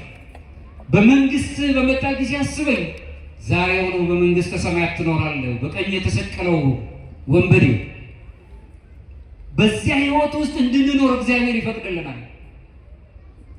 ለክፉ አድራጊ ክፉ ማድረግ አይደለም። ሌላው ሰላምን መውደድ። ሰላም ደግሞ በተደጋጋሚ ተናግሬያለሁ። ሰላም ከራስ ነው የሚጀምረው። ከራስ ጋር ታረቅ ነው አባ ይስሐቅ ሶርያዊ የሚነግረው። አንተ ከራስ ጋር ስትታረቅ ሰማይና ምድር ከአንተ ጋር ይታረቃሉ። አንተ ከራስ ጋር ሰላም ሲኖር የውስጥ ሰላም ሄዚኪያ የውስጥ ሰላም ሲኖርና ዝቅ ማለት ኬኖሲስ በግሪክኛው ዝቅ ማለት ስትጀምር፣ ጥፋት እንኳን ካለበት ዝቅ ማለት ስትጀምር በአንተ ዙሪያ ያሉ በሺህ የሚቆጠሩ ሰዎች ሰላም ያገኛሉ ነው። በሺህ የሚቆጠሩ ነፍሳት ሁሉ ሰላምን ያገኛሉ ነው። የኔ ሰላም ለዓለም ሰላም የሚሰጥ ከሆነ ውስጣዊ ሰላሜ ማለት ነው። የኛ ሰላም አምላካችን ኢየሱስ ክርስቶስ ነው። የውስጣችን ሰላም ጸጥ ማለትን ስንለም እየቸከረን እየተበደልን በደል እንዳለብን እያወቅን ውስጣችን ሰላም ጸጥታን ሲያገኝ ለሌሎች ሰዎች ሰላምን እንሰጣለን፣ መረጋጋት እንሰጣለን። አባቶቻችን የሚያስተምሩን ይሄ በዚህ ውስጥ እንኖራለን። አሁንም የኖሲስ ታላቅ አባት ቅዱስ ጎርጎርዮስ ሲናገር ምን ይላል? የራስ የክርስቶስ መስክ መልክ እነሱ ናቸው ብሎ ቅዱሳን ይነግረናል። ወይም the icon of Christ ነው የሚላቸው ቅዱሳን። የክርስቶስ መልክ እነሱ ናቸው። በተለይም ቤተክርስቲያናችን ክብሮሙ ለቅዱሳን የሚላቸው የቅዱሳን ክብራቸው የተባለ አምላካችን ኢየሱስ ክርስቶስ ነው። ቅዱሳንን እግዚአብሔርን ታዘው ስለሚኖሩ በውስጣቸው ክርስቶስን ይገልጣሉ። አሁን ስዕል የምንሳለማቸው እነዚህም እኛ ስዕላትን እናከብራ ቬኔሬት ነው የምናደርገው። ቬኔሬሽን ነው የሚባለው። ወርሺፕ ብለን አለም ቬኔሬት ነው የምናደርገው። ቴዎቶኮስ ወላዲተ አምላክ ቅድስት ድንግል ማርያም ቬኔሬት እናደርጋለን። የአምላክ እናት ብለን እናከብራለን። ከፍጥረታት በላይ እናከብራታለን። ቅዱሳን ምንጊዜም ሕይወታቸው በእግዚአብሔር ፈቃድ ውስጥ የተቃኘ ስለሆነ አይከን ኦፍ ክራይስት ነው የሚባሉት። የክርስቶስ ስዕላት ተብለው ክርስቶስን የምናይባቸው ክርስቶስን የምናነብባቸው በእነሱ ውስጥ አምላካችንን የምናነብበት የምናገኝበት ተብለው ነው የሚገለጹ። ቅዱሳን እንድንሆን ነው እግዚአብሔር ወደዚህ እኔ ቅዱስ እንደሆንኩ እናንተም ቅዱሳን ሆኖ ያለ። አብርሃምን ብንመለከት አብርሃም በራሱ ታዘዘ። ሲታዘዝ በጣም የሚገርመው ለእኛ የሚከብደንን ነገር ግን እሱ እንደቀላሉ ከሚወደው አካባቢ ተለየ። አካባቢውን ተወ፣ ዘመዶችን ተወ። ዋናው ዋስትና ሊሰጠው የሚችለውን የአካባቢ ደህንነቱን ትቶ በአካባቢ አልተወሰነም፣ በጎጥ አልተወሰነም፣ በወንዝ አልተወሰነም። አሁን ተመልከቱ፣ ሰው የሚባል ልዕልና ያለው አማልክት ዘበጸጋ የሚያሰኘን ሕይወት ይዘን ወንዝ ሆነን ለመሞት ቀርበን ነው ያለው። ወንዘኞች ለሞት የዛ አካባቢ ሰው ነው በመባል ማንነታችን ተገልጾ እየሞትን ያለው። በሕይወት ኖረን እየሞትን ነው። ቅዱስ ዮሐንስ አፈወርቅ የዕብራውያን መልእክትን በተረጎመበት ትርጉሙ ላይ ምክንያቱም ዕብራውያን 11 ከቁጥር 8 ላይ ቅዱስ ጳውሎስ ሲገልጽ ምን ይላል? አብርሃም የተባለው በእምነት ታዘዘ የሚለውን አንቀጽ ሲተረጎም ቅዱስ ዮሐንስ አፈወርቅ አብርሃም ወዴት እንደሚሄድ አልጠየቀም። ከሀገር ውጣ፣ ከአካባቢ ውጣ ሲለው ጥያቄ አላቀረበም። ለምን ብሎ አላለም። ወጣ። ብዙ በደል ያለበት አካባቢ አለ። በልብ ውስጥ የተቀመጡ እኛን ሁልጊዜ ትምከት ሊሰጡን ከዚህ አካባቢ ነው የተገኘሁት ብለን ሰዋዊ ጠባያችንን ያሸነፉን ብዙ ትምክቶች አሉ። አብርሃም ከእንደዚህ አይነት ትምክት አካባቢነት ነው የወጣው። ከዚህ መንፈስ ኢትዮጵያውያን መውጣት አለብን። ሰው የሚባል ማንነት ነው ያለው። ክርስትናችን ራሱ ከሰውነት ጠባይ በኋላ ነው የተገኘው። ሰው የሚባል ሰው ሆነን የተገኘ ነው። በሥላሴ አርአያ አምሳል የተገኘ ነው። ከአካባቢው ወጣ። ለምን የት ነው የሚሄደው ብሎ አልጠየቅም አለና ዮሐንስ አፈወርቅ እግዚአብሔር የመራው መሆኑን ብቻ አውቆ ከሚወደው ማህበረሰብ፣ ከሚፈልገው ቤተሰቡ፣ ከሚፈልገው ደግሞ የራሱ እንደ ዋስትና ደህንነት ከሚሰጠው ነገር ወጣ፣ አምላኩን አከበረ እያለ ይነግረናል። የእግዚአብሔርን ፈቃድ ማድረግ ብዙም ጊዜ አምላካችን እቅድ ውስጥ መኖርን መጀመር ማለት ነው። ሁልጊዜ ሀሳብ አለው፣ እቅድ አለው አምላካችን ለኛ። በሱ እቅድ ውስጥ መኖር ስንጀምር ከከባቢው ነገር እንወጣለን። እንዲያውም በጣም የሰው ልጆች ማሰብ ያለብን ከኛ ተፈጥሮም የበለጠ ከከባቢው አየር ጋር ልዩ ግንኙነት አለን። ግንኙነታችን ሰፊ ነው። ለዚህ ተጠያቂ ነው ለከባቢው አየር ራሱ። በስነ ምግባር መኖር እንዳለብን መረዳት አለብን። እግዚአብሔር ራሱ የሰው ልጆችን በምንታዘዝበት ጊዜ ምሳሌውን በገለጸብን ሁልጊዜ የምንረዳው የቅድስት ድንግል ማርያም ቴዎቶኮስ ወይም አምላክ የአምላክ እናት ተብላ የተገለጸችው ምሳሌ አድርገን ያለን ቅዱስ ሉቃስ በጻፈው የሉቃስ ወንጌል ምዕራፍ 1 ከቁጥር 38 ላይ የሊቀ መላእክት የመላእክት አለቃ ቅዱስ ገብርኤል ብስራቱን በነገራት ጊዜ ቅድስት ድንግል ማርያም እነሆኝ የጌታ ባሪያ እንደ ቃል ይሁንልኝ ነው ያለችው። ትንሽ ብላቴና ነኝ፣ እንዴት ይሆናል? ይህ በእግዚአብሔር መንፈስ ቅዱስ ይሆናል፣ በእግዚአብሔር መንፈስ ቅዱስ ምስጢር ይከናወናል ሲላት የእግዚአብሔር ባሪያ አገልጋዩ እንደ ቃል ይሁንልኝ ብላ ታዘዘች። ቅዱስ ኤሬሪዮስ ሲናገር ምን ይላል? ይህን በዚህ አንቀጹ ላይ የሔዋን አለመታዘዝ የሕይወት ስንጥቅና ክፍተት በማርያም መታዘዝ ተፈታ ይለናል። ከደጋማችሁ በሔዋን ምክንያት አለመታዘዝ በሔዋን አለመታዘዝ ምክንያት የነበረው የሰው ልጆች የሕይወት ክፍተት በድንግል ማርያም መታዘዝ እንደ ቃል ይሁንልኝ ይደረግልኝ በማለቷ ክፍተታችን ተሟል። አምላካችን ኢየሱስ ክርስቶስ ከሰው ጠባይ ከኃጢአት በስተቀር እኛን ሆኖ እሱን ሊያደርገን በጠባብ ደረት በአጭር ቁመት ተወስኖ ከቅድስት ድንግል ማርያም ተወልዶ በጣም ብዙ ነገር የሰጠን አምላክ ብዙ ነገሮች በእጃችን ላይ ያለ እሱ በትህትና በግርግም ውስጥ ወደቀ፣ ዝቅ ብሎ ታየ። በዘመኑ በጣም ዝቅታ ውስጥ ያሉ እረኞች መጥተው ከመላእክት ጋር አመሰገኑት። በሔዋን ምክንያት ያጣው በሔዋን አለመታዘዝ ምክንያት ያጣነው የሕይወት ስንጥቅ በድንግል ማርያም ደግሞ ሙሉ ሆነልን። ለዚህም እግዚአብሔርን እናመሰግናለን።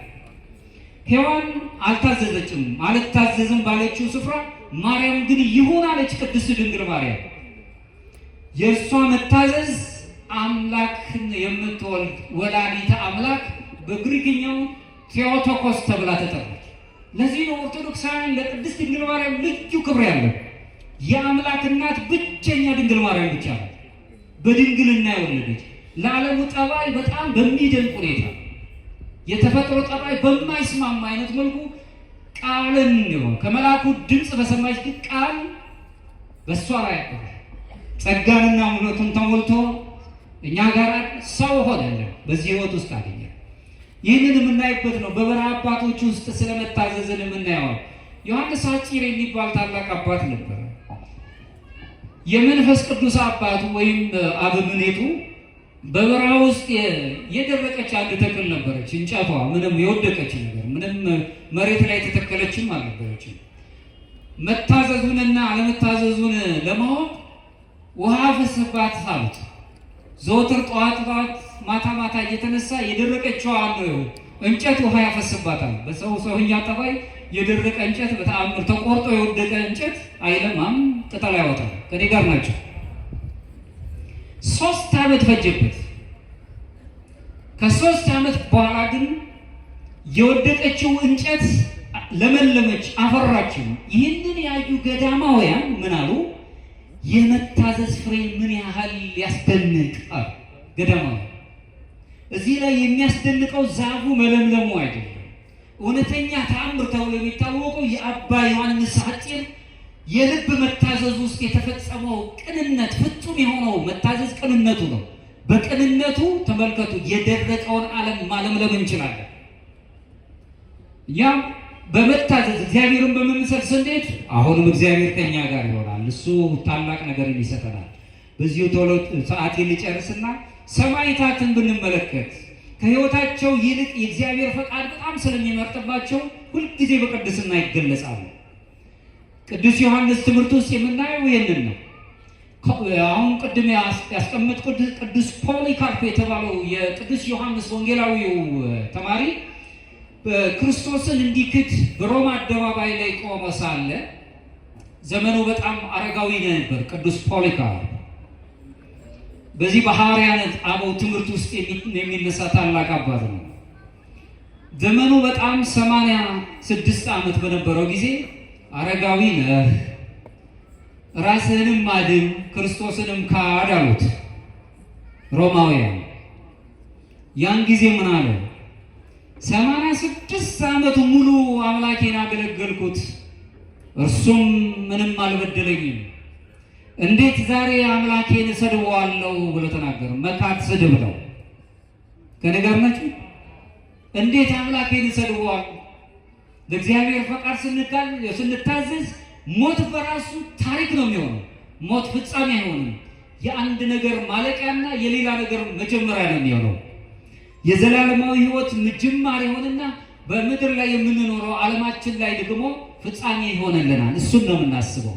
በዚህ ሕይወት ውስጥ የምንመለከተው ፖሊካርፕ በመታዘዙ ምክንያት በኋላ ጊዜ እግዚአብሔርን ፈቃድ በመምረጡ የሰማዕትነት ማዕረግ እንዳገኘ ዛሬ እሱ በአምላክ እቅፍ ውስጥ ነው ያለው። ሰማዕታት ኢትኩን ስም በሐሰት ምስክር አትሁን ነው ከሕግጋቱ መካከል ላሉ ከአስሩ ሕግጋት መካከል ሰማዕት መሆን ማለት ምስክር መሆን ማለት የያዝናቸው ስሞቻችን ምስክር ናቸው። በዚህ ሕይወት ውስጥ እንድንኖር ነው እግዚአብሔር የሚነግረን። ቅዱስ ቄርሎስ የተባለው የእስክንድርያው ታላቅ አባት ሲናገር በቅዱስ ቁርባን ሕይወት ውስጥ ስንኖር ከእግዚአብሔር ፈቃድ ጋር ሕይወትን ይኖረናል። ክርስቶስን የመቀበላችን የማይጠፋው ሕይወት ውስጥ ተሳታፊ እንድንሆን እድል ይሰጠናል ይላል። ስጋውን ደሙን ስንቀበል በትእዛዝ ውስጥ ስለምንኖር ከራሳችን ኃጢአት በበላይ የሰዎች አይታየንም። ያን ጊዜ ሱታፊ አምላክ ተካፋዮች እንሆናለን። እንደ ማጠቃላይ የማነሳው አሁንም የአቶንስ የተባለው ሲሎን የተባለ ታላቅ የቤተክርስቲያን ጸሐፊ ሲናገር ይላል፣ ጌታዋን ያላወቀች ነፍስ የእርሱን ቅዱስ ፈቃድ ለማድረግ ብቻ ጌታዋን ያወቀች ነፍስ የአምላኳን ማለት ነው ያወቀች ነፍስ የእርሱን ቅዱስ ፈቃድ ለማድረግ ብቻ ትናፍቃለች ነው። ምን ያህሎቻችን የእግዚአብሔር ፈቃድ ናፍቆናል ነው? ከዓለም ፈቃድ ይልቅ ምን ያህል የአምላካችን ፈቃድ ናፍቆናል? እሱን የምናስብበት ነው። እውነታ ውስጥ መሄድ አለብን። ሕይወትን ከእግዚአብሔር ጋር ያዋሃድን ስንሆን በእግዚአብሔር ፈቃድ ውስጥ እንኖራለን። ለዚህም ነው ዮሐንስ ወንጌላዊ እንግዲህ በመልእክቱ ላይ መጀመሪያ መልእክቱ ላይ ምዕራፍ 2 ቁጥር 17 ላይ የእግዚአብሔርን ፈቃድ የሚያደርግ ግን ለዘላለም ይኖራል።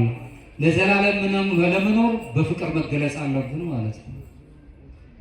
ለዚህ እግዚአብሔር ዘላለማዊ እንዲያደርገን ከዚህ ከዓለም ጠባይ ነፃ አድርጎ በሕይወት እንዲገልጸን ሁልጊዜ በፈቃድ ውስጥ መኖር አለብን። ቢደክመንም ለመጸለይ ራሱ እንደው ድካም ቢስማማን እንኳን መጸለይ አለብን። ራሱ ጸሎታችን ውስጥ ብዙ እንቅፋቶች ስላሉ፣ ስለዚህ መልካም ነገርን አደረግ አንተ በጎ ታማኝ ባሪያ ወደ ጌታ ደስታ ግባ የሚለውን የማቴዎስ ወንጌል ምዕራፍ 25 ቁጥር 23 ላይ አምላካችን እንዲያሰማን በቀኙ እንዲያቆመን በአምላካችን ትእዛዝ እቅፍ ውስጥ መኖር አለብን። ለዚህም አምላካችን ጥበቡን ኃይሉን ይግለጽልን። የቅዱስ መልአክ ሊቀ መላእክት ቅዱስ ገብርኤል ጠባቂነት ተራዳይነት ከኛ ጋር ይሁን። የሰማዕታቱን ጸጋ ከኛ ጋር ያሳድርብን። ይቆየን። ከዚሁ